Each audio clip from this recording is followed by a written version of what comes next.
Good morning to all of you once again in this business study class.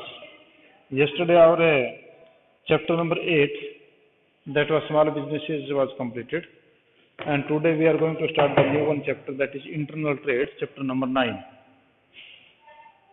Chapter number 9, internal trade.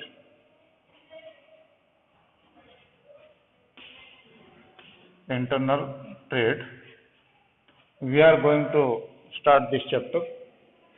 और इस chapter में आपके कौन कौन से टॉपिक हम पहले वो डिस्कस कर लेते हैं कि एज पर सीबीएसई हमारे सिलेबस में कौन कौन से हैं. Internal trade, meaning and type. आपके इंटरनल ट्रेड का मीनिंग क्या है, टाइप क्या है. और service rendered by the wholesaler and retailer. Wholesaler retailer कौन कौन सी सर्विस हमें देते हैं. Type of retail trade. Retail trade कौन कौन से प्रकार के हैं. Itinerant and small scale fixed shop retailers हम आगे डिस्कस करेंगे होते क्या है. Large scale retailers, department store, chain stores, उनके कंसेप्ट. और जीएसटी आपका जो हमने अकाउंट्स में डिस्कस किया था वो कंसेप्ट एंड की फीचर्स. पहला आपका करके मीनिंग. इंटरनल ट्रेड का मीनिंग क्या है. तो सबसे पहले हम आते हैं मीनिंग. अब इंटरनल ट्रेड का मतलब होता है कि एक देश के अंदर बिजनेस करना. Means any business which take place within the geographical boundary of a country, that is called as an internal trade. Means purchasing and selling या buying or selling of the goods within the geographical area of the country and in the national currency or the local currency. उसके dealing में local currency में ना कि foreign currency के अंदर. तो ये आपका कहलाता है इंटरनल ट्रेड. ठीक है जी. तो मैं डेफिनेशन इसमें पढ़ देता हूँ, बुक में इसमें पढ़ देता हूँ कि trade refers buying and selling of goods and services for earning profit. Trade का मतलब होता है कि purchase, buying and selling of the goods for earning profit. When buying and selling of goods and services take place within the geographical limit of the country is known the internal trade.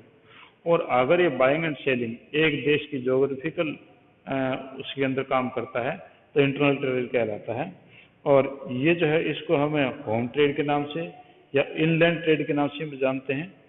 और इसको जो है आपकी जो payment है goods और services की वो नेशनल करेंसी के अंदर ही होगी, ना कि फॉरेन करेंसी के अंदर. ठीक है जी. तो ये आपके जो है कहलाता है इंटरनल ट्रेड. और इसके ऊपर यहाँ पर ये भी है कि इस पर कोई कस्टम ड्यूटी या इम्पोर्ट ड्यूटी भी नहीं लगती, क्योंकि कस्टम ड्यूटी और इम्पोर्ट ड्यूटी जो एक्सटर्नल ट्रेड उसी पे लगती है. तो आपकी मेन फीचर्स कौन कौन सी हैं. तो आप मीनिंग तो आप समझ ही गए होंगे. दूसरा मेन फीचर्स.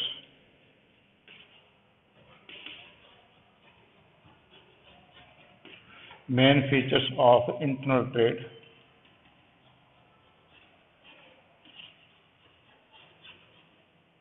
इंटरनल ट्रेड की मेन फीचर्स से कौन कौन सी हैं.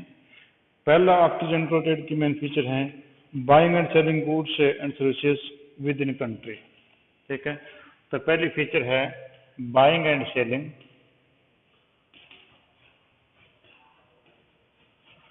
Buying and selling of goods and services within country.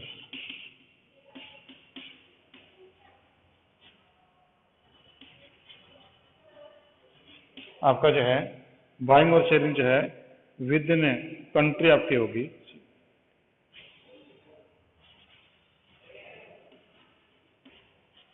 With in country होगी, यानी कि दूसरे साथ देश के साथ में नहीं होगा. यानी आपके बाइंग और सेलिंग जो भी होगी, चाहे गुड्स के चाहे सर्विसेज के, that will be within the country. Second है payments are made in local currency only.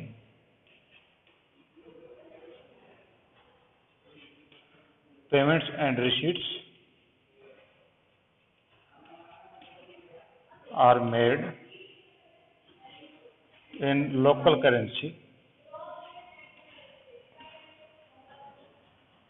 Local currency में ही आपकी पेमेंट या रिसीट आपकी की जाएंगे. मीन्स जैसे इंडिया में बिजनेस होता है तो Indian rupees will be as a mode of receipt and payment. And next is there are no or very few formalities to complete the trade. Means no more formality.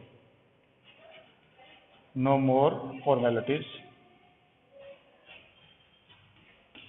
इसमें ज़्यादा formalities नहीं है, कुछ ही formalities हैं। आप foreign trade करते हैं या एक्सटर्नल ट्रेड करते हैं तो उसमें देर नंबर ऑफ फॉर्मेलिटीज। और नेक्स्ट आपके पास में है local mode of transport used. Local mode of transport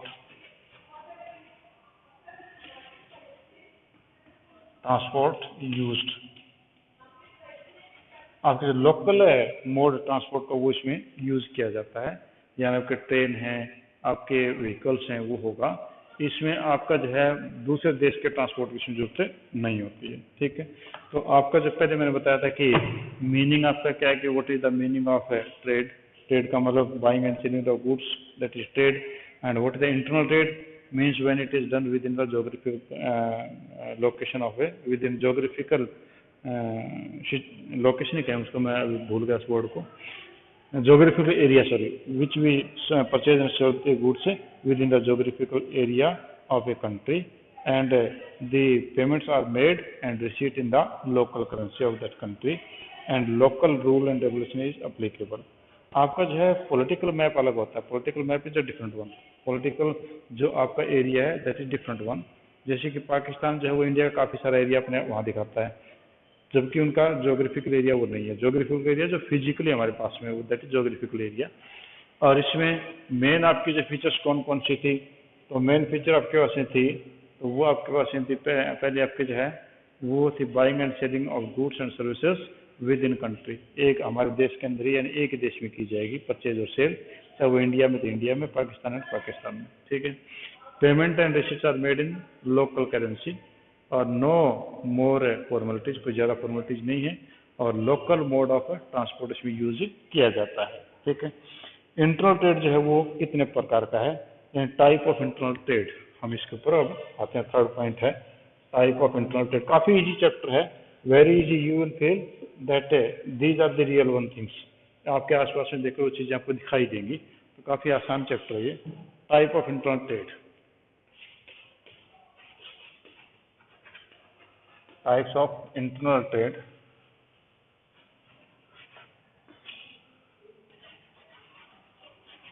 internal trade की टाइप कौन कौन सी हैं, तो दो टाइप के मानते हैं। एक तो होता है आपका वो होलसेलर, एक तो आपका है होलसेलर, और एक होता है होलसेल ट्रेड बोलते हैं, होलसेल ट्रेड बोलते हैं इसको, होलसेलर तो बाद में देखेंगे। होलसेल ट्रेड, और दूसरा आपके पास में जी वो है रिटेल ट्रेड। होलसेल ट्रेड और retail trade.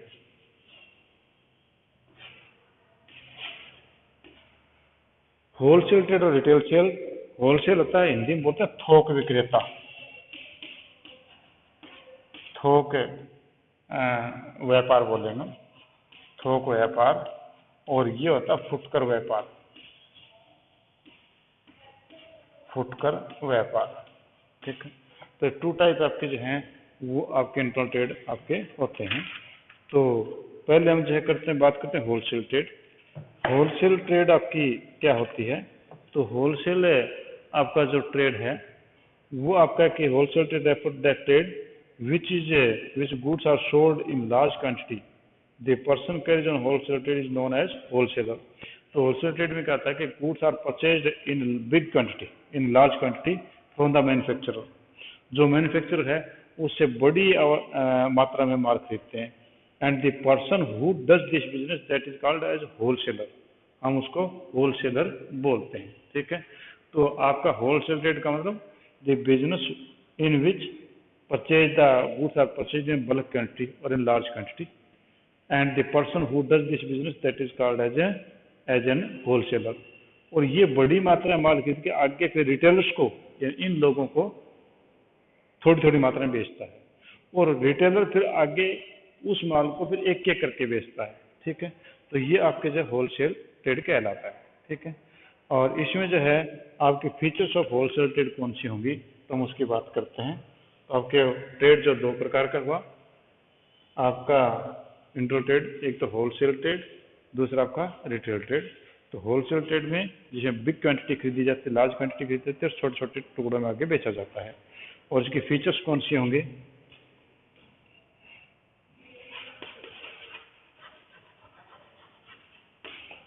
Features of wholesale trade.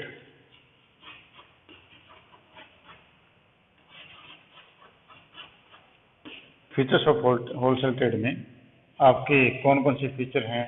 तो नंबर 1 आपकी पहली फीचर जो है वो है wholesale trade act as a link between producer and retailer. तो ये कहता है कि it is a link, it is a link between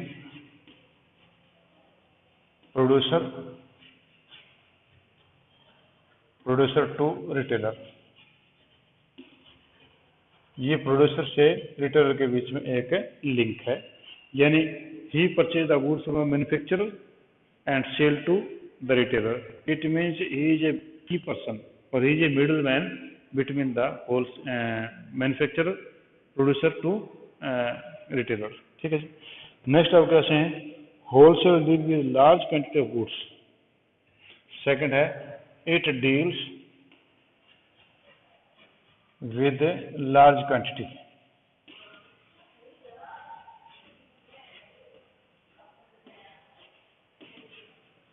Means wholesaler purchase a large quantity from the manufacturer or the producer and then he sell it in the small quantity to the retailers। Next है wholesaler generally specializes in one line product। कि ये जो है export of generally one line product।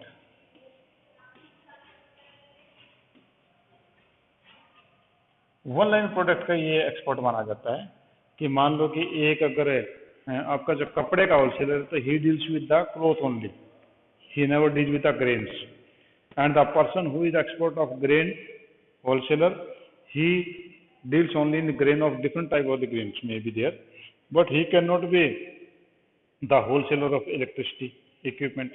इसका normally मान के चलते हैं कि ये जो है आपका एक्सपोर्ट होता है एक ही लाइन का, ना कि कई लाइनों का। ठीक है। नेक्स्ट आपके पास में है wholesaler invest large amount of capital. तो इसमें large amount of capital, large amount of capital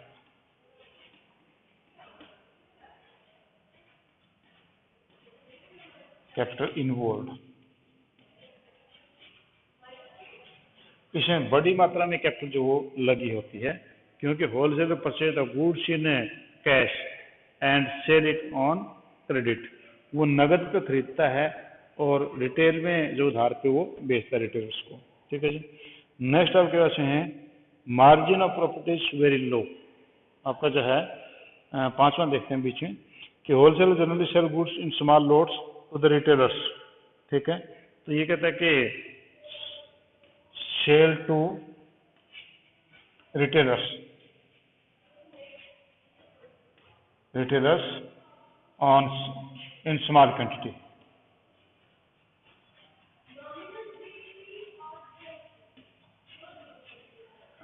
small quantity में जो है ये उनको आगे बेचता है रिटेलर्स को। और कहता है कि मार्जिन जो है वेरी लो होता है। तो आपका जो है मार्जिन है प्रॉफिट मार्जिन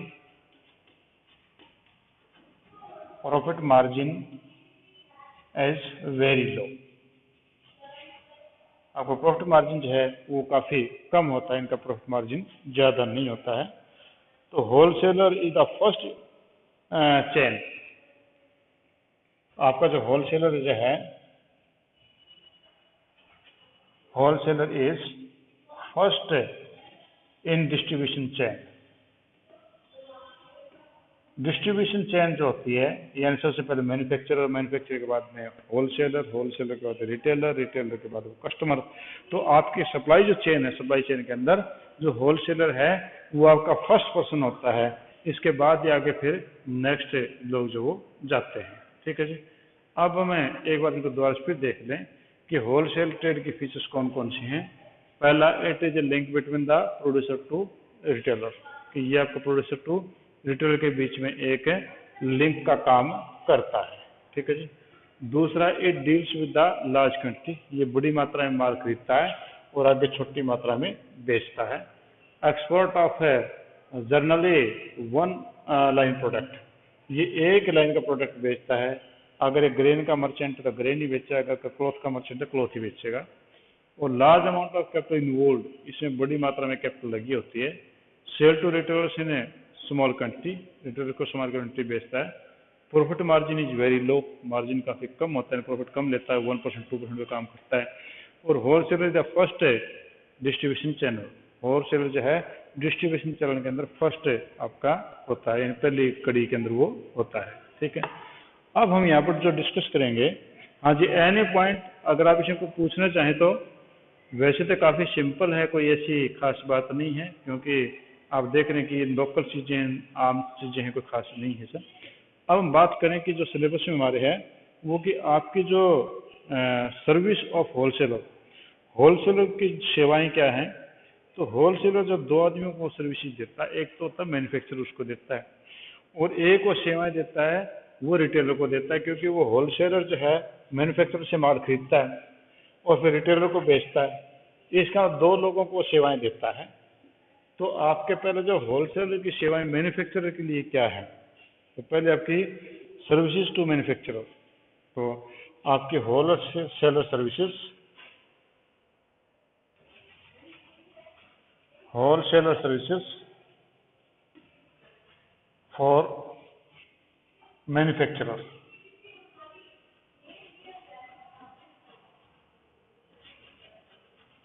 मैन्युफैक्चरर के लिए होलसेलर की कौन कौन सी सेवाएं हैं, तो पहले तो हम ये लेते हैं। तो सबसे पहले मैन्युफैक्चरर के लिए है facilitate large scale production and economies, large scale production and large scale economy, large scale production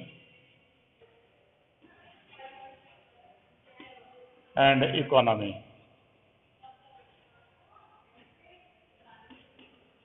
large scale production और लार्ज स्केल इकोनॉमी का क्या मतलब हुआ कि अगर आप देखें कि कोई कम क्वांटिटी की चीज़ हम बनाए तो उसमें खर्चे हमारे ज़्यादा पड़ते हैं।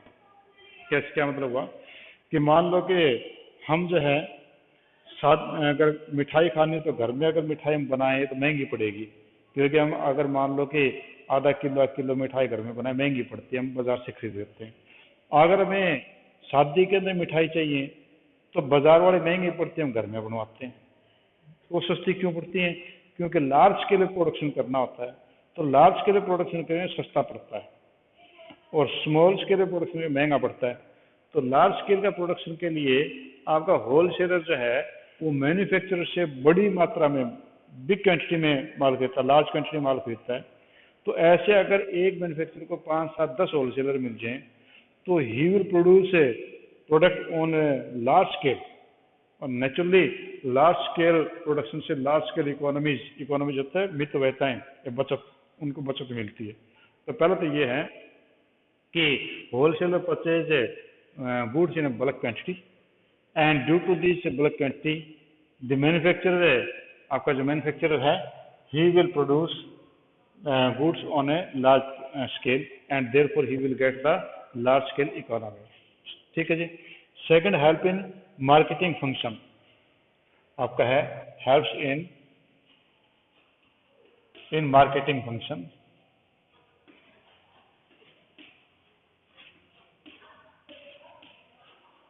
मार्केटिंग मतलब माल बेचने में। तो आपका जो मैन्युफैक्चरर है he manufactures as well as he make the advertisement and in this purpose the wholesaler also helps. Wholesaler जहाँ जहाँ जो एरिया होलसेलर के पास में, उस एरिया में होलसेलर जो है होर्डिंग्स लगाता है, टीवी पे ऐड देता है, उस एरिया के अंदर पंपलेट बांटता है, न्यूज़पेपर में देता है ऐड। तो इससे जो है आपके होलसेलर का माल ज़्यादा बिकेगा, ज़्यादा बिकेगा तो नेचुरली मैन्युफैक्चरर का माल अपने आप ही ज़्यादा बिकेगा।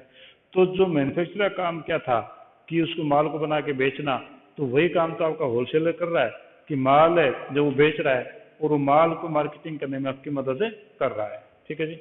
और थर्ड पॉइंट है एक्सपर्ट एडवाइस, एक्सपर्ट एडवाइस।